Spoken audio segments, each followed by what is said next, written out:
Hello, and welcome to this week's Empowering Musicians podcast. I am your host, Michael Manley, and I am thrilled to be welcoming to the show this week my good friend, Megan Lanz. And Megan is an amazing flute player who has carved a career as a collaborative chamber musician, a commissioner of new music, a premierer of new music, a soloist, and a teacher. So we worked together briefly back in the mid 2000s and got to make music together, which I love. And I'm so happy to have you on the show. So welcome, Megan. Thank you so much. I'm happy to be here. Great. And I just want to talk to you a little bit about your story with music and how it started. So we all have our own stories of music, and mine is that I play trumpet, and then my band director wanted to know if anybody wanted to play the French horn. I didn't know what it was. I looked at it, it seemed weird. And then I heard it and I was like, that's the Star Wars instrument. I want to play that. Because I was a Star Wars kid. So that's amazing. Yeah. So it was kind of like love at first sound. And I was off to the races after that. So how did you get involved with the flute? What was your story? So my mother took my sister and me to the music store in Santa Barbara where we were living. And she asked the man behind the counter to bring out all the cases. I thought, oh my gosh, I'm going to get to play every single one, and this is going to be amazing. And that is absolutely not what happened. He brought every case out, laid them all out on the countertop. She pointed to the smallest case and she goes, "You play that one." And I went, okay. So we were walking to school at the time, so she wanted us to still be able to walk to school and put it in our backpack. So my sister started on flute too. Okay. That didn't end quite the same way as my journey has gone. We got home and I had my essential elements book out, and I had the head joint, and I was putting it together and making noises on it, and I was absolutely mesmerized. I don't know what it is about something that really just connects with you automatically, but immediately I thought, this is it. And I stayed in there and worked out some fingerings and went to tell my mom. I said, "Oh, this is what I want to do when I grow up." Little 6th grade Megan. And she's like, "Okay, honey, yes." Just like some kids want to be firefighters or police officers. And she didn't believe me. And I've never wavered in it. Yeah. It's funny how sometimes we can fall in love with something and it just becomes so singly laser focused for us. And so when you get to the point where you are in your career now, or let's say you're in college, a lot of people will, especially if we play wind instruments or brass instruments, you think, okay, I want a career in an orchestra or playing ballet or opera, and I'm going to practice, Beethoven 7 on the flute for 18 hours until I can go in and nail an audition. But you've chosen a different path. So I wondered if that was conscious for you. Did you ever have the dream of being the orchestral flute player? Or was that never in the cards for you? I don't think it was necessarily a dream that I had or didn't have, but I remember when my generation was going through school, it was just kind of assumed that was your goal. And everyone practices excerpts and everyone takes the auditions. And so I took a couple auditions, but I felt lousy. Even if I was well prepared, I felt lousy, and I realized that I didn't want my experiences in music. I wanted them to be challenging and I wanted to achieve things, but I didn't want them to make me feel that way. So I chose to find things that were challenging where I felt good about myself at the same time. Yeah, I think that's really interesting. And I still take auditions now and again. And for me, the reason I do it is because I want to have a goal. Like, I don't necessarily play with any ensembles that are not occasional.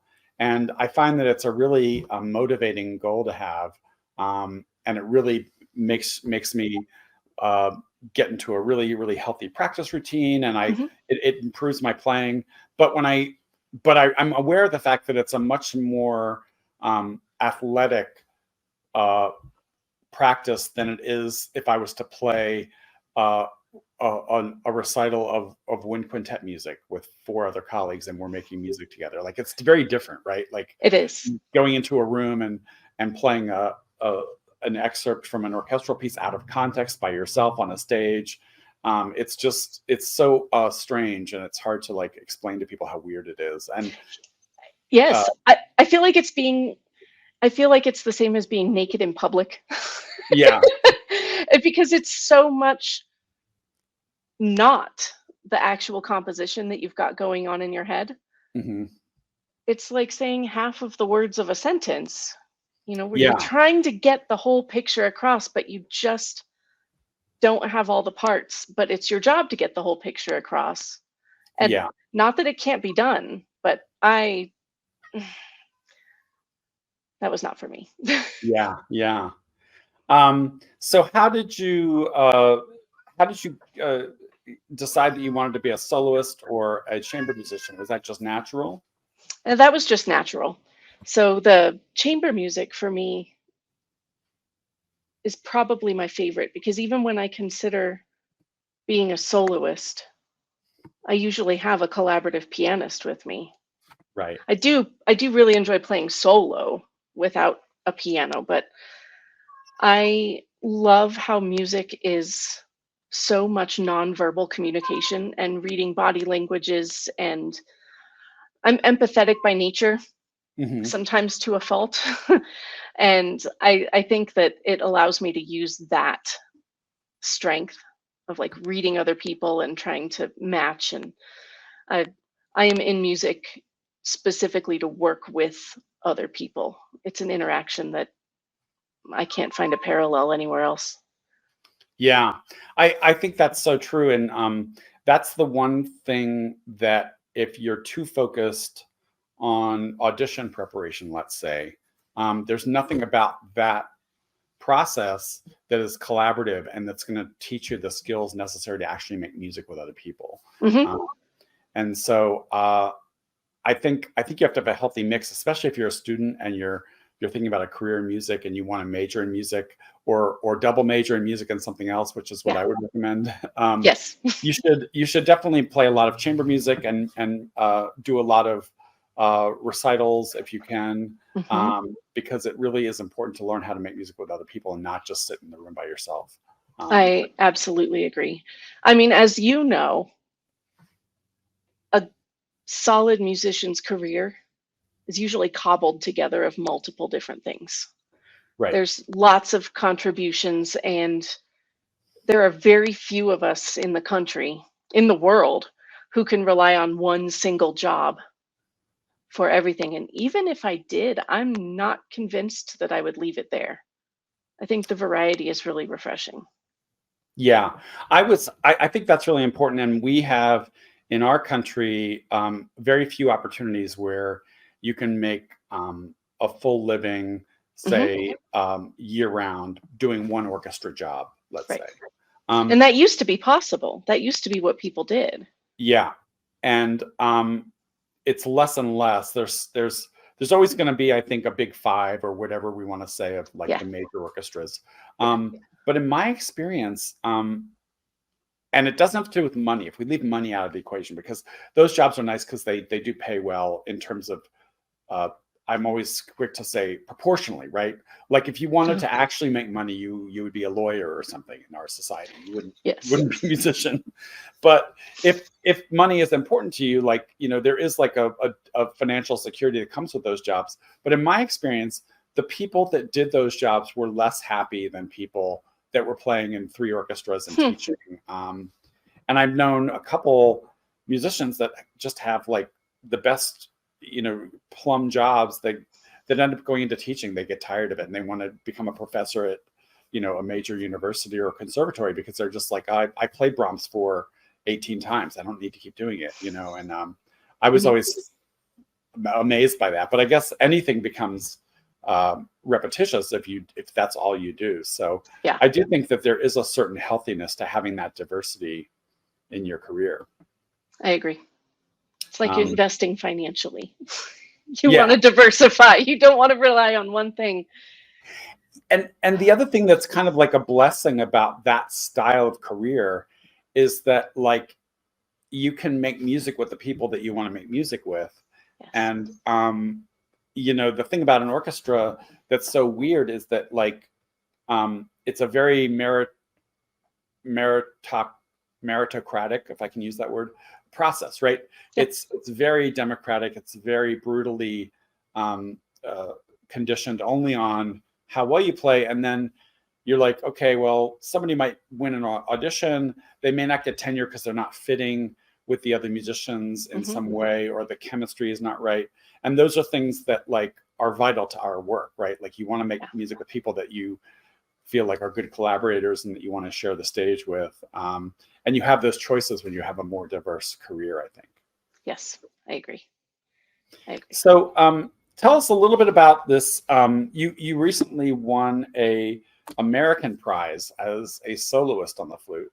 And so tell us a little bit about how you decided to enter that and what that's all about.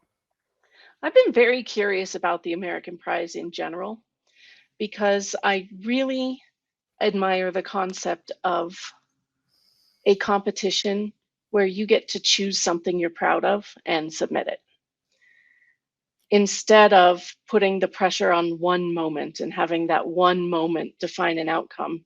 So if you've got a collection of videos that you really enjoy, or like one of my colleagues, a published CD that you really want to be considered, you can send those in.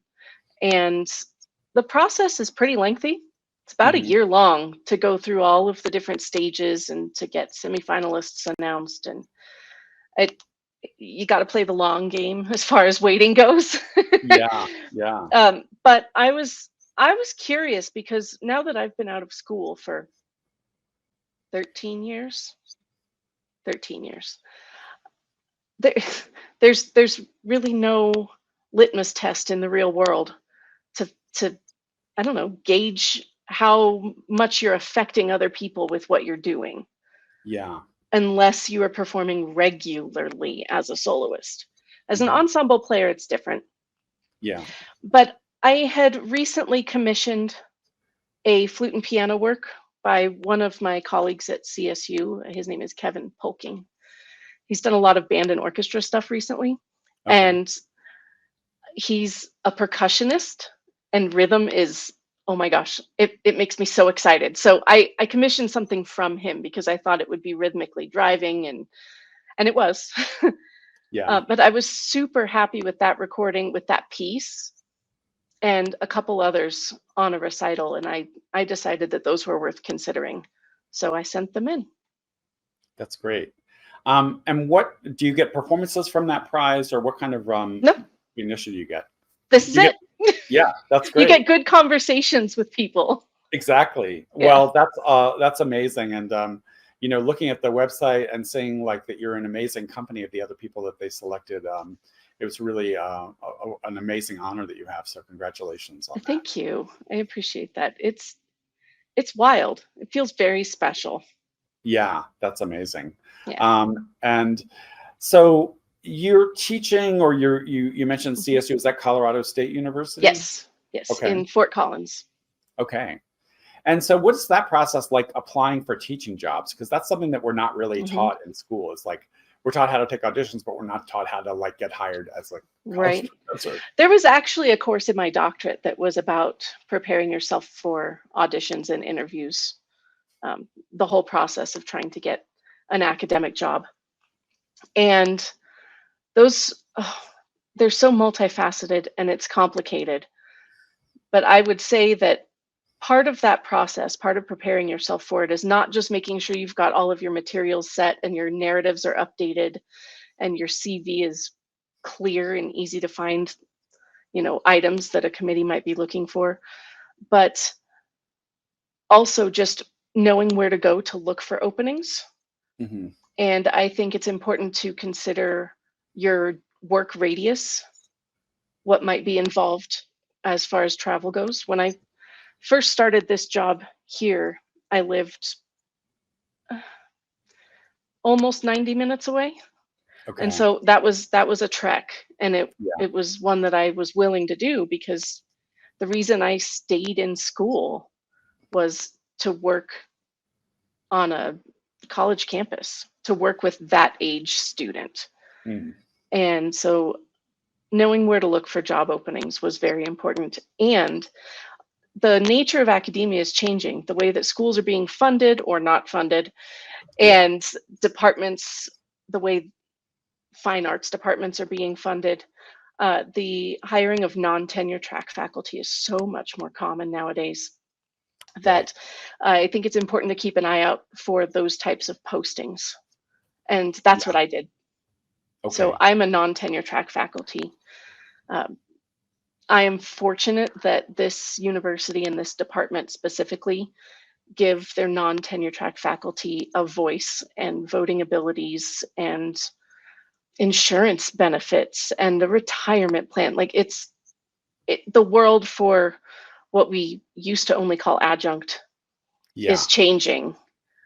And I think it's important to know that that can also be full-time. And that if you're going to look for a job in academia, to keep those feelers out and to keep the options open. But one more thing that I would really like to point out is sometimes you just meet the right people at the right time. And it could be like it happens at a gig and you happen to meet someone new and you're playing in a section with them in some ensemble and they remember you down the road.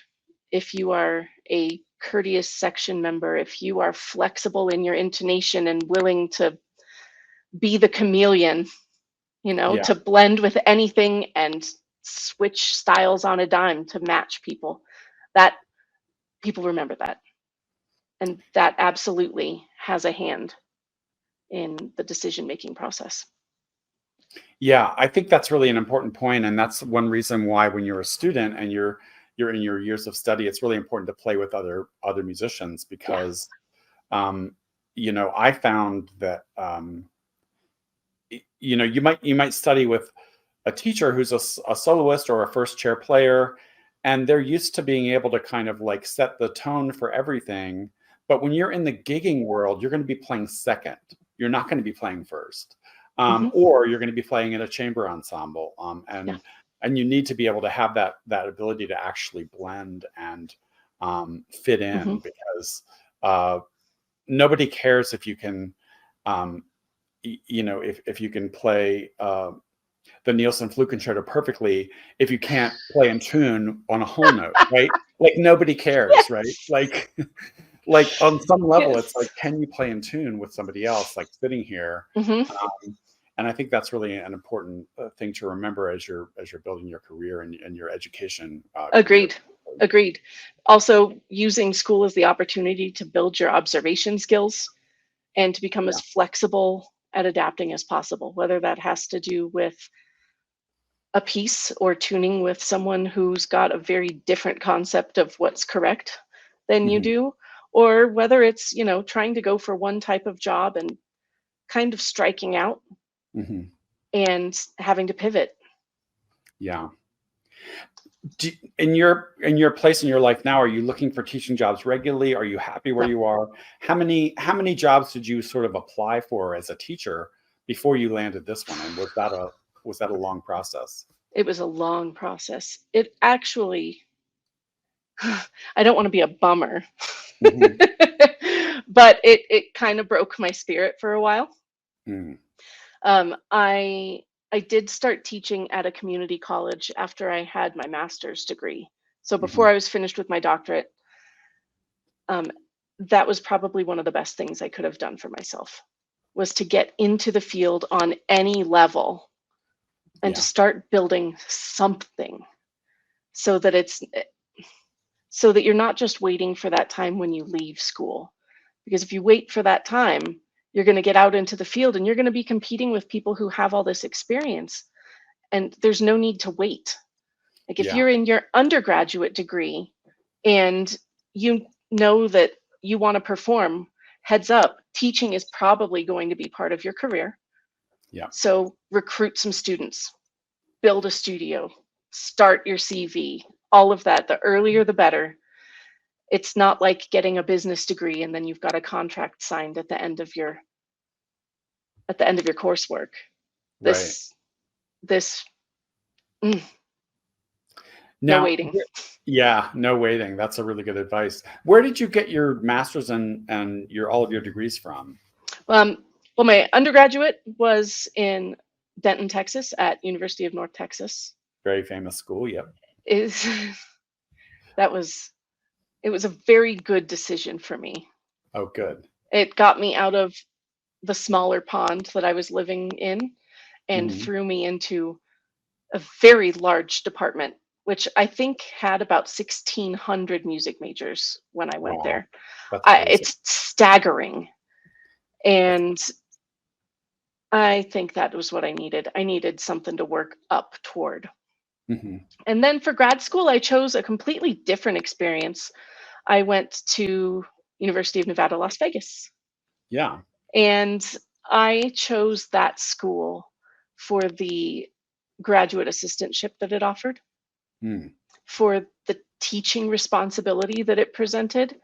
And I am indebted to that.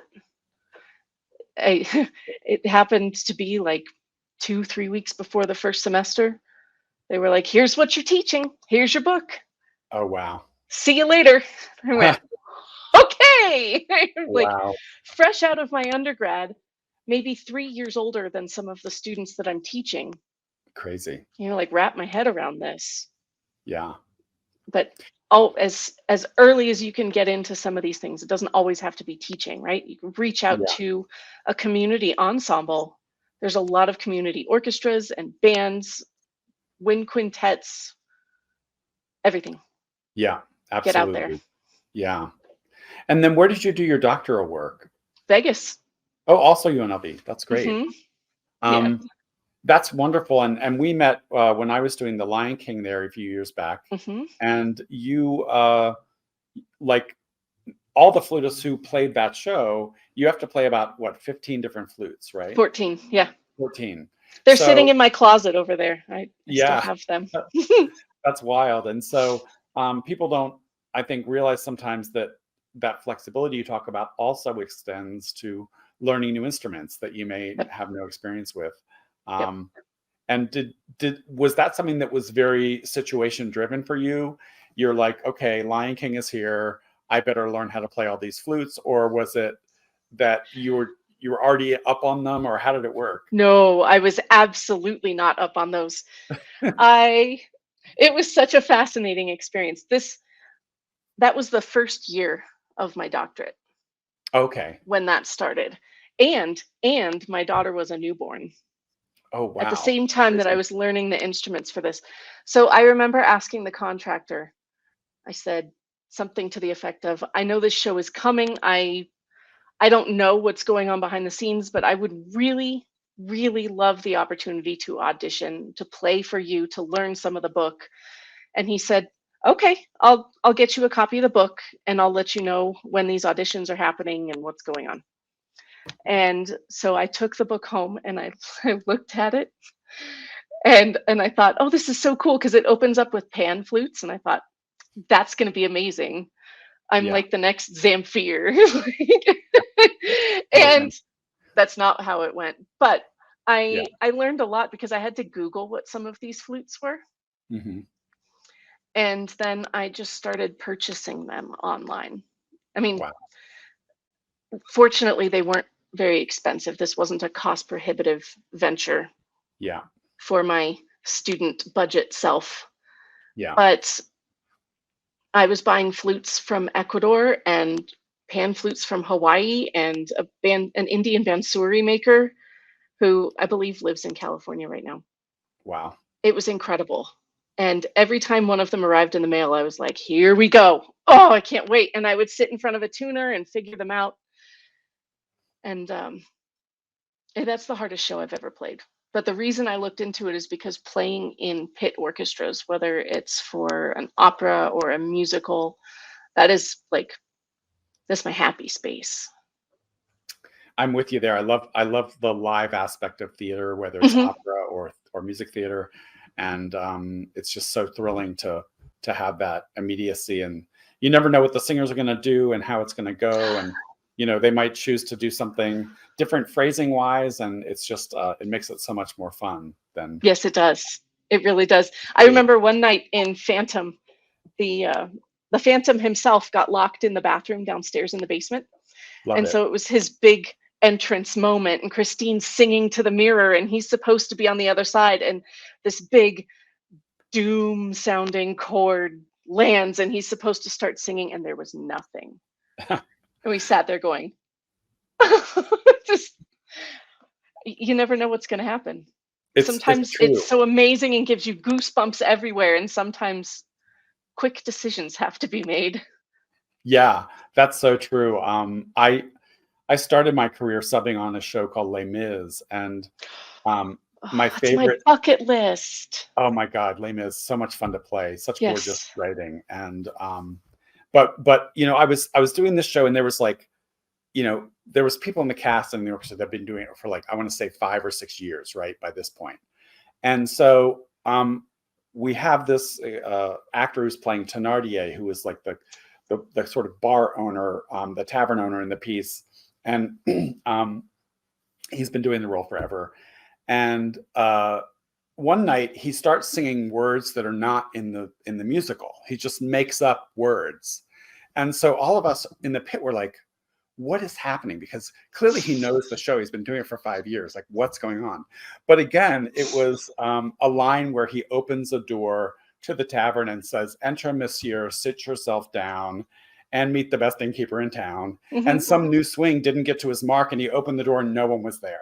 And so he proceeded to improvise in rhyme. And I was in awe. Like, that's really good acting. That's incredible. That's incredible. We all have those stories about live theater, because you just never know what's going to happen. Absolutely. See, that kind of creativity is why I have a deep respect for hip hop. The ability to throw words together and to make them make sense and to make them rhyme. Yeah. That is a skill I do not possess. Yeah, it's totally outside of my realm of experience as well. And as is the idea of improvisation and jazz and all of that's so different from the sort of classical side of things that I came up with. There was some of that in the Lion King book. There were a couple pages in there that said improvise, and here you are holding this Chinese ditsu flute. Yeah. Improvise. Okay, I can. That's wild. And it was out of the realm of anything I was comfortable with. Wow. Yeah, I can imagine. So William Marslak is a loyal watcher, and he's asking, did they change the title of Phantom of the Bathroom? I don't think they did for that. I like that, though. Phantom of the Bathroom. That's probably how he felt at the time. Yeah. Because he's in that bathroom with that speaker in the ceiling, and he can hear his cue coming up, and he's just pounding on the door, waiting for someone to hear him. Oh my God, that's terrifying. There was a moment when I was doing another ethnic flute show, or world flute show, was Miss Saigon.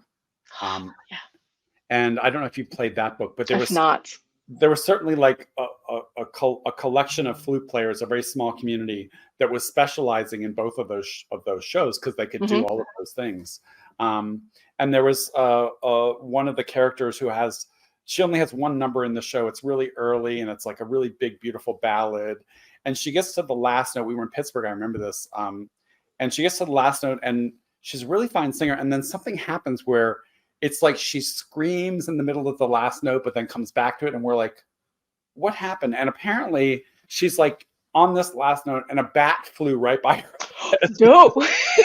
And she's like, oh, and then comes back. It was hysterical. But this is why we love live theater, right? It's these kind of moments. Yep. That's great. So I want to talk a little bit about the commissioning you're doing, because you are creating new repertoire through that process. And what makes you want to do that? How do you choose your composer, and then how do you actually get it funded? Oh, Those are big questions. Those are big questions. Okay, the first one, how did I know I was wanting to do this? How did I choose? The only way our field will continue is if we continue to add to it. True. That is how I feel about that. Yeah. We listen to music that we have associations with. We listen to music we have memories with. We listen to music that we want to reflect ourselves. And as society changes, culture changes, time marches on, we need music to reflect these things.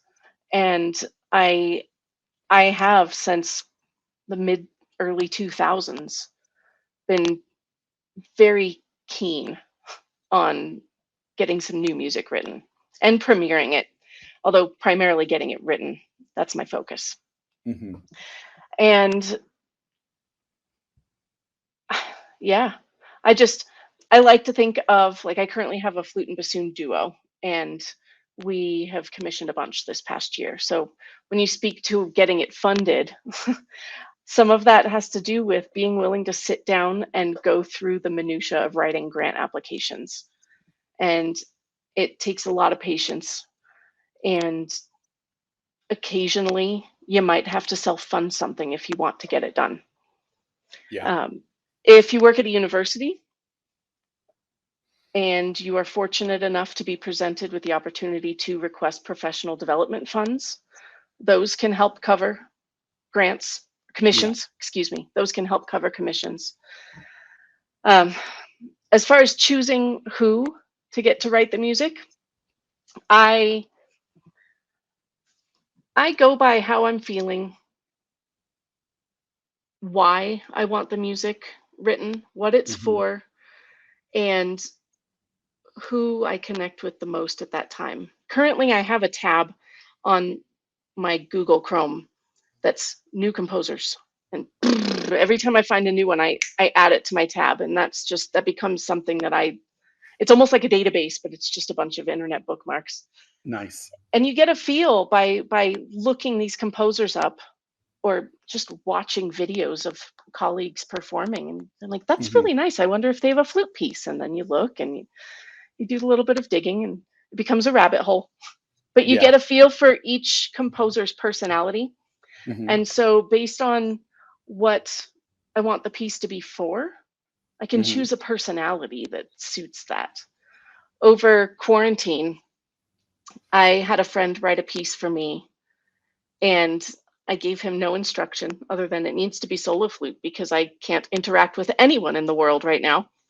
Right. And he wrote a piece that was based on 2 different 5-note motifs. And each one represented the letters of my name and the letters of my daughter's name. And listening to these weave in and out it was really special. It was really neat. Oh, that's wild.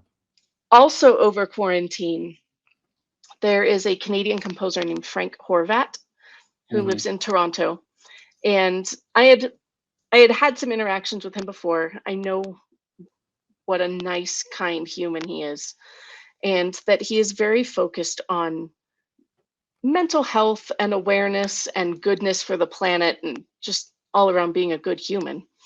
So when my bassoon collaborator and I wanted to compose a piece that reflected, I don't want to say a mental health journey, because that feels so commercialized. There was a process that I went through. I had a midlife crisis, legitimately. And I chose to address what we started to refer as ghosts. So these things that haunt us as humans, like issues of, trying to control a situation and not being in control, and being okay with that and letting go of control. That was the theme for one movement. Trust, like whether you're trusting someone else's response to something you have to say, or trusting that they will be there, or like trust is an issue that comes and goes for humans. So that's another movement. And the third movement revolved around the concept of being enough, which I thought was very important. So I chose Frank Mm. for that. We commissioned Frank for that because that seems like it would be subject matter that he would be very passionate about trying to represent in the music. So that is what we applied for a large grant from New Music USA. It was a creator development award, and we were awarded that. And so it allowed us to commission it, to work with him. Thank you, Zoom. Yeah. And premiere it. And now we're going to record it, but it's a deep piece. It's kind of like an emotional experience for me to play because I have to relive each of these things every time I play through it. So I think it's important to contribute music to the field that feels human. There's a reason Beethoven was a game changer when he came along. Yeah. Because he wanted it to reflect himself. And it just, whether or not your audience takes away the same thing that you're trying to say, we don't have control over that. But as long as someone can hear something and identify something in the music, I think it's a success. So I'd like to keep trying to infuse that kind of thing into music that I help create. Yeah, I think that's really important. And, having some commitment to music that speaks to our time and our experience is really important. And I think, I love going to orchestra concerts. Sometimes if I go to one and it's, Beethoven, Mozart, Brahms, I'm like, this is great. But what is this saying about now, right? Like, I think it's important that we have both of those things. So I wanted to ask you one thing about commissioning, which is that, like, traditionally new music is where the limits and the technical sort of boundaries of our instruments and our technique are pushed. And there's very famous stories of people throughout history who commission a composer and then get a piece that they actually can't play themselves, or they say, "Oh my God, what's wrong with you? You're doing this, this, and this." And I remember an oboist in New York that I freelanced with years ago when I think she was premiering the Elliott Carter Oboe Concerto. Elliott Carter wrote extremely thorny music, I guess you could describe it as. And she said, well, it starts on a note that doesn't exist on the instrument. It's higher than the notes that we can play. And I'm just like, oh, wow, how do you face that, right? So have you ever encountered that in your commissioning where it's just like somebody's literally testing your limits?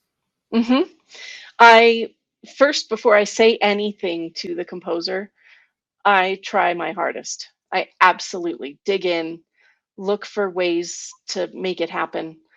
If it's possible, if it's not possible for me or for anyone else, I can only speak for myself at that point.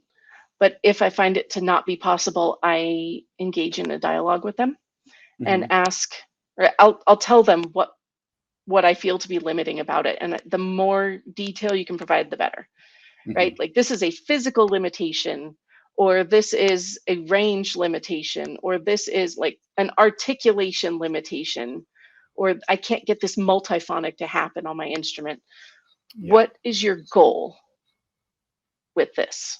What are you aiming for? Is it just a sound effect? Is this really important? And if it is, how can I create something that gets the closest to this as possible? Yeah.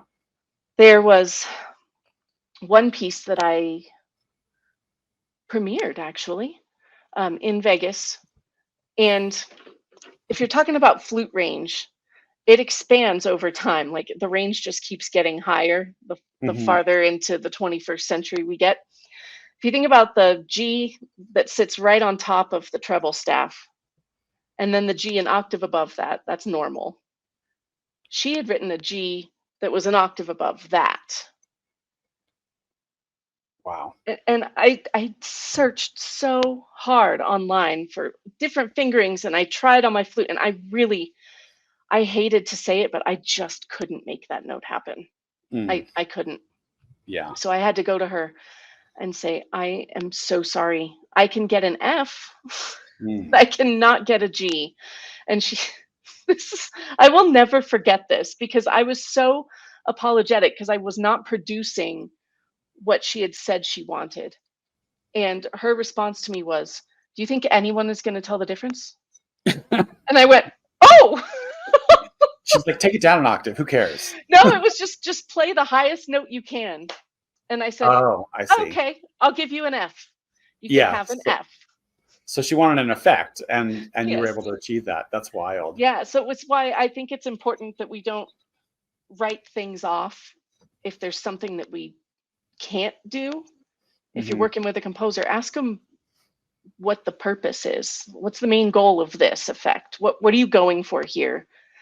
Yeah. In a couple of my more recent commissions, there were some timbral trills Mm. that were not possible on the flute, just due to the acoustical properties of the tube. I could not make them happen. But this happened in two pieces. So in one of them, I said, I can do it in this octave, but not in the one you wrote. And I played it, and he was like, yes, do that. So we changed the music. And in the other one, I offered some other effects like flutter tonguing, ghosting notes, anything that would make it sound different.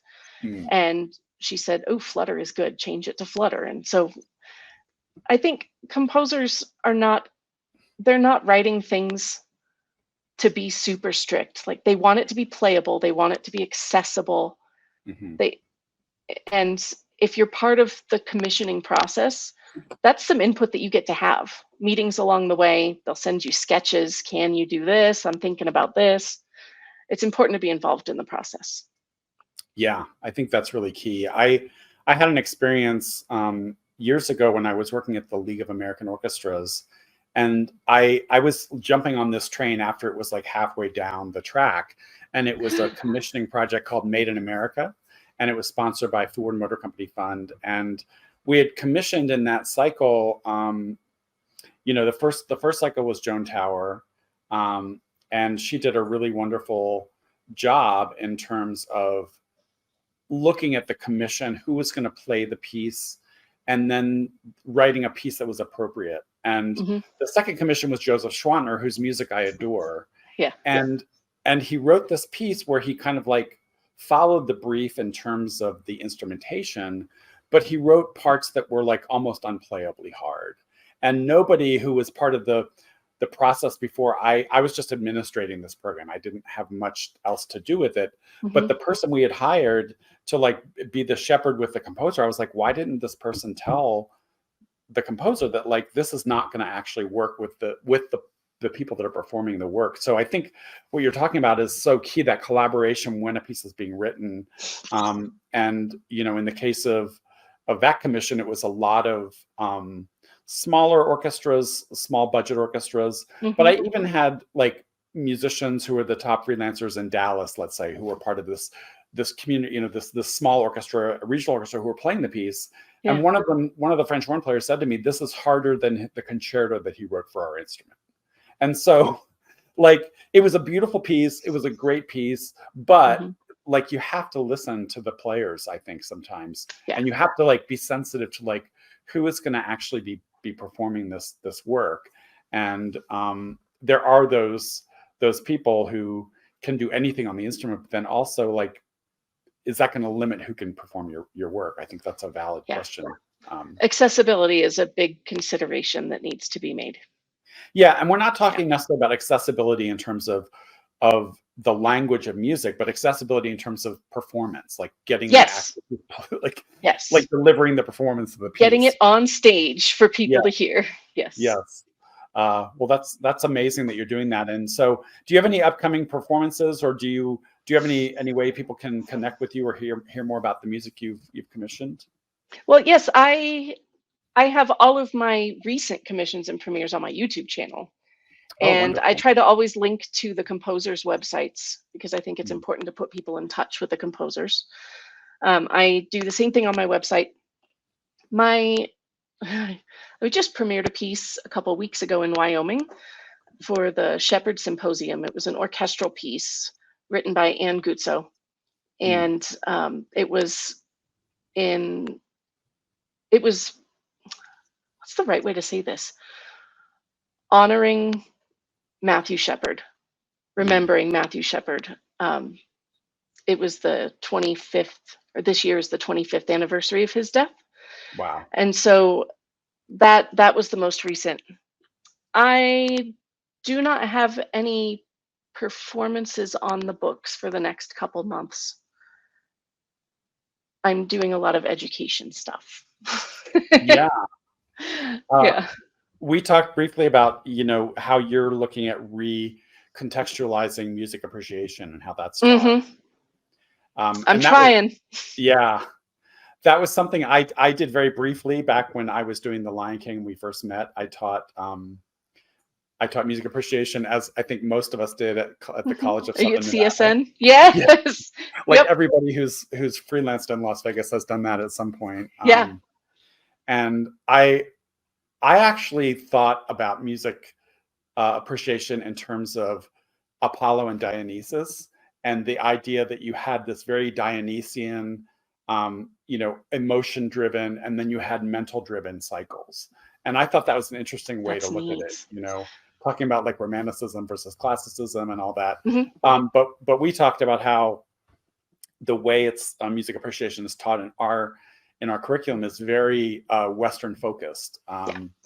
And so it's exciting that you're doing some recontextualizing and revamping of that. Yeah. Music appreciation started as a course. I believe it was in the 1950s. And it was considered a non-music major offshoot of music history. And while great strides have been made to include music from other countries, other continents, other cultures, other belief systems, or non-belief systems, textbooks, on the whole, there are some exceptions. This is not like I'm writing the first non-chronological music appreciation book, but textbooks on the whole still revolve around the West and the rest kind of idea. And a lot of them will label any music that is non-Western cultural music. And oh my word, I have such a problem with that, because every piece of music, Mozart, Beethoven, Wagner, if you can get past his political issues, everyone writes cultural music. And to call it cultural music just because it came from a continent where the author didn't come from others it. And as our student populations diversify, I really want all of them to be able to see themselves in the curriculum and to hear their identities represented in the music. Because if we're talking about it being a universally human experience, I think the curriculum needs to back that up. Yeah. One of my guests was Jared Tate. I don't know if you know Jared, but he's a quite talented composer, and he is a member of the Chickasaw Nation, and he's writing song cycles and operas in the Lakota language. It's never been sung before, and he's doing it with like Western orchestras, right? Like he's saying, like, I'm going to create a space for this culture and my history in the stuff that I know, and we're not going to be on the sideline. I think it's great what he's doing. It's so interesting, and he's getting a lot of commissions, a lot of awards. So I'm really good with what he's doing. Don't know if he's written any flute music, but you can check out his website. I guarantee you, I will go and search and add Jared Tate to my bookmarks. And it's a name that I've heard for sure, but yeah, great. And so if you go into the bowels of my YouTube channel, you can find our interviews somewhere. He was one of my first guests, so really had a really fun time interviewing him. And then Bill Marzalak again is saying he has a friend named Heikki Sarmanto, a Finnish composer. Don't know him at all, but another you can add to your tab list. Absolutely. Wait, how do you spell it? It's Sarmanto, and the first name is Heikki. So it sounds Finnish. Okay. Yep. Yeah, one of the reasons why I really enjoy playing with this group that I work with here in Las Vegas, the Desert Winds, which you know about, is that, like, wind orchestra music by definition has to be contemporary, because there's just not a lot. And and what there is very much of its time in the early 20th century. And it's important that we play that music too, but like the only way that you're going to get great new music is to commission new works. And so we have some really exciting concerts, because it's a lot of music that people haven't heard before, and I find that so thrilling. I think that's really exciting. And I think that if there's a certain direction you want music to go, then be part of the process. Yeah. If you really love neo-romantic melodies on your instrument, find someone who will write them, or write them yourself. Yeah. I wouldn't, because that is not in my wheelhouse, but absolutely.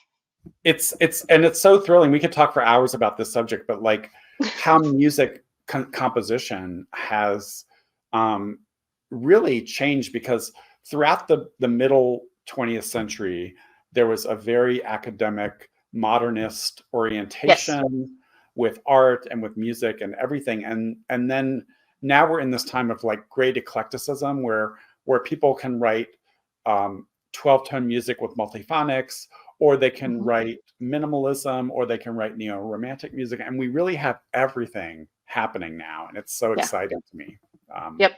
I think fewer compositions are able to be stuck in one individual box. And instead there's just cross-pollination is a good word, I think, that I just kind of keep coming back to. You get a little bit from each one, and you build your style based on the ingredients that you want. They're neat. I remember, I don't know if you know Bernstein's Mass. He wrote it for the opening of the Kennedy Center. That piece is and he was panned. He was vilified. Everybody hated that work. And it was incorporating jazz. It was incorporating rock and roll. It was like this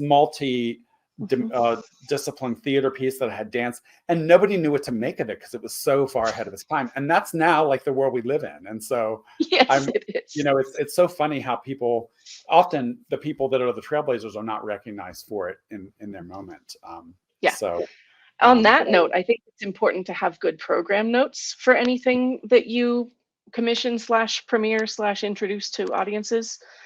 Because if people don't know what to expect, or they don't know the inspiration behind it, it's very difficult to connect. And I actually think that there are very few rules when it comes to composing, right? But the one that I would say music that speaks to me is not necessarily music of a certain genre or style, but music that has a beginning, a middle, and an end. Like, it has to have an arc to it. And sometimes, some of the new music I hear is like, if I heard the last 10 bars first and the first 10 bars last, I wouldn't have known that the piece went any different than what I heard. And so I do think that there is one rule, which is like, have a story with your piece. I don't know if you feel the same. You're a fan of program music. Not programming, but like start, a middle, like a direction, I guess. Okay. Like a narrative, a sense of like a musical narrative. Okay. I think that's important. It's like dramatic structure. You have to have an act 1, an act 2, and an act 3. It kind of like, you can do anything within that, but you have to have that opening, middle, and I don't know. I feel like that's what makes sense to me when I hear music. I think it's nice to be able to articulate that about ourselves. What we admire in music, what speaks to us, what we like, and why. And I don't think it's literal, right? Like, so I could sit through like Einstein on the Beach, which is a totally non-narrative opera, right? Which I love, and have an incredible experience, because I feel that it had a beginning, a middle, and an end, even though it didn't have a story, if that makes sense. Okay, question then. How do you feel about Terry Riley in C? Because that wouldn't have the same sort of beginning, middle, and end. That's true. To me, I guess I have to amend what I'm going to say, because I was very limiting in my speech, I realize. But like, some pieces can be like, well, I don't know, like a Jackson Pollock painting, but even there, you get a sense of structure even by looking at it. You create your own in your head, I guess, is how I would say. Okay. But I love minimalism, and I do think it is like, you know, I think about Mark Rothko and color field painting, and I think of Jackson Pollock and those kind of people. When you think of like, there is no picture, right? It's non-representational, but it has a sense of being a whole. Like, there's a reason why you and I can go and look at a Jackson Pollock painting, but if we were to go home and drip paint on a canvas, it just wouldn't be the same. You know what I'm saying? Right. And that's what I think makes a good composer, is somebody who can say, how do I imply or create a structure with this music, even if it's very unstructured in that way of like a John Cage or a Terry Riley. I do remember sitting through a piece in grad school that was extremely challenging, and but at the same time I admired it, right? And it was a John Cage piece where a violist was playing quarter notes for about 30 minutes with no variation of dynamic. And that's a commitment. Like, that's a decision. Yeah. And so, but I think there is room for all of these things. But I'm so glad that you're doing this commissioning. I can't wait to look up your YouTube channel. And if I search Megan Lanz, I'll probably find it. Megan Lanz. She's there. Okay. And how do folks find you if they wanted to learn more about your teaching or? I have a contact form on my website. Okay. It's meganlanzflute.com. Megan Lanz Flute, MEGANLANZFLUTE.com for those listening and not watching. Oh, thank you for that. Yes. Yeah, absolutely. Well, it's been an absolute pleasure, Megan, reconnecting with you. Absolutely, it has. I miss you. I miss you too. We had a really fun time, not only playing Lion King, but we played the Nielsen Quintet, which is one of my favorite works of music ever. And it was such a pleasure to play it with you, because it's just it's a joy to play that piece, and it's a monumental piece in the wind quintet repertoire, and we had such fun doing it. It is. I absolutely had fun. Yes. Yeah. Awesome. Well, I'll have to come to Colorado and bring my horn, and we'll play duets or something. Give me a heads up. I'll commission something. That's it. Okay. We'll commission a flute, bassoon, horn duo. I don't know that exists. Well, it would be a trio. So. A trio. Sorry, not a duo. I haven't had enough coffee today, I guess. That's all right. Anyway, well, thank you so much for spending time with us, Megan, and I really appreciate it. And when you're done with your new music appreciation textbook, I would love to have you back on to talk about it. Oh, I would really love that. Absolutely. Awesome. Well, thank you all for listening. And again, appreciate you, Megan Lanz, for joining us today. And it's meganlanzflute.com if you want to connect and look for Megan Lanz Flute on YouTube. And we will see everybody next week. And thank you again, Megan. Thank you very much. Have a great day. You too. Bye-bye.